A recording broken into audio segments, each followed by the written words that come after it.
this whole conspiracy to enslave humanity is a psychological game.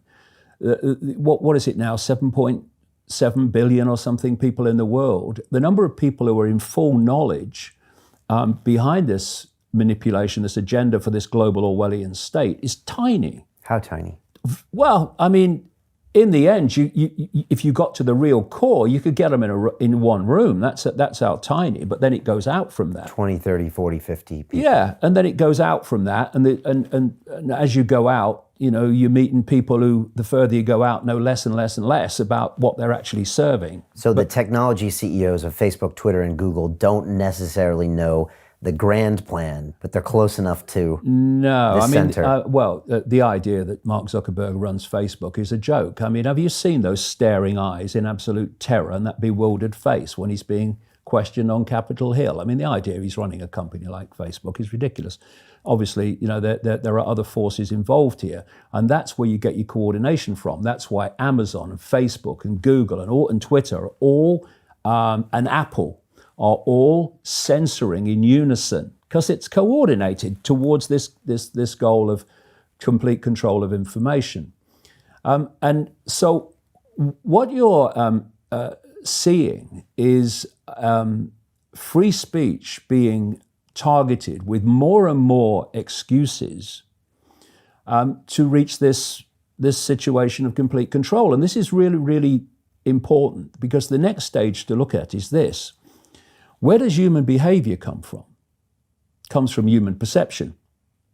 If I have a certain perception of an event or a situation, I'll behave towards it in a certain way. If I have a different perception of that situation, I'll behave towards it in a different way. So from perception comes behavior. Where does perception come from? It comes from information received. Whether it's a personal experience, which is a form of information, whether it's a newspaper, Facebook post, or whatever, it's information received. Now, if you go deep in the shadows, beyond the politicians, you reach that level of this web where they understand, A, how reality works, they just don't want us to know, and B, how the mind works, how psychology works. And what we're looking at, because it's a few manipulating so many, the only way that you can achieve that is by controlling the perceptions of the many, and by dividing and ruling the many as well. But you've got to control the perceptions of the many. And to do that, you control information. And what this process of the internet and these internet giants, near monopolies, that process can be simply explained. And it can be explained why, up to relatively recently, the internet was censorship free. My God, not anymore. And why your Facebooks and your Googles and Twitters and stuff and Amazons were censorship free, and now suddenly they aren't. This is the process towards that goal of complete control of information, thus complete control of human perception, thus control of human behavior. This is the process.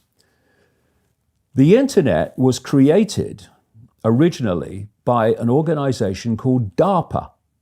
DARPA is the technological development arm of the Pentagon. I would call DARPA evil, except it might sue me for defamation, or evil might sue me for defamation of character. It's a sinister organization for which we can thank for death rays and endless new ways of killing people in larger and larger numbers without damaging the furniture. Nice people. And they created the internet. Now, if they created the internet, it ain't good for humanity. Although it could be, and it has been.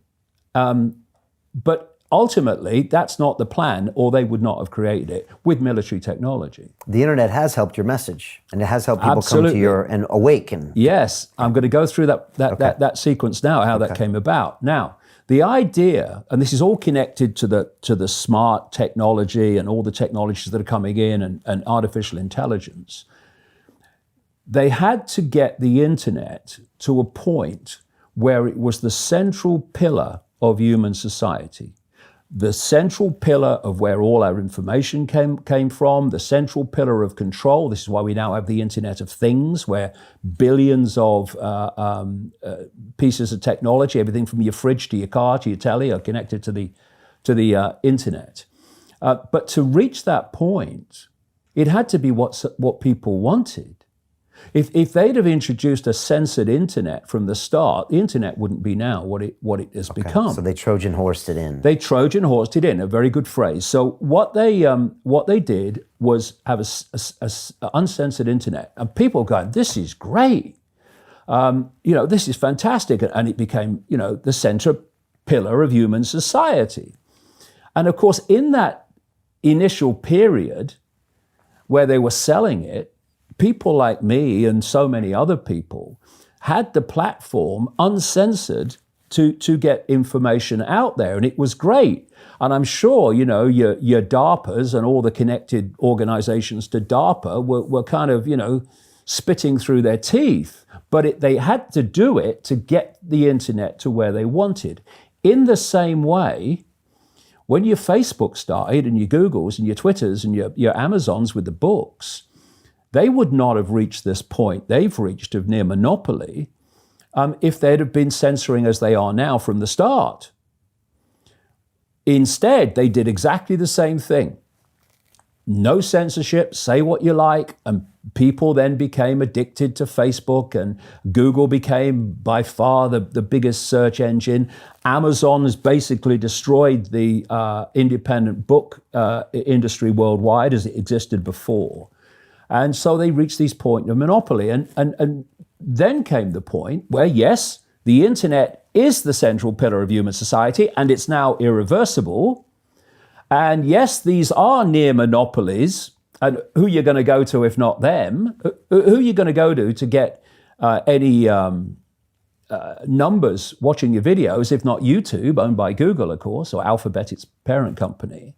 So now we're in a position of power and strength. Now the internet's going to become what it was always planned to be. Now Facebook and Google and Twitter and Amazon are now going to be what they always planned to be, which were gatekeepers on the information that people can see and hear.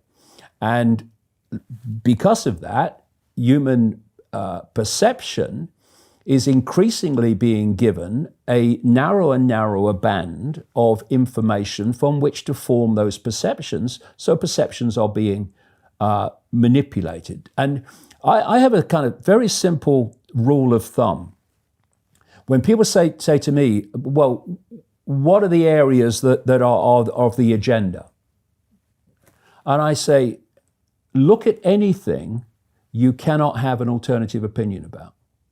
Look at any subject where to say something different from the official narrative, you're going to get abuse, you're going to get called a Nazi, an ist of some kind, and you're basically going to get shut down.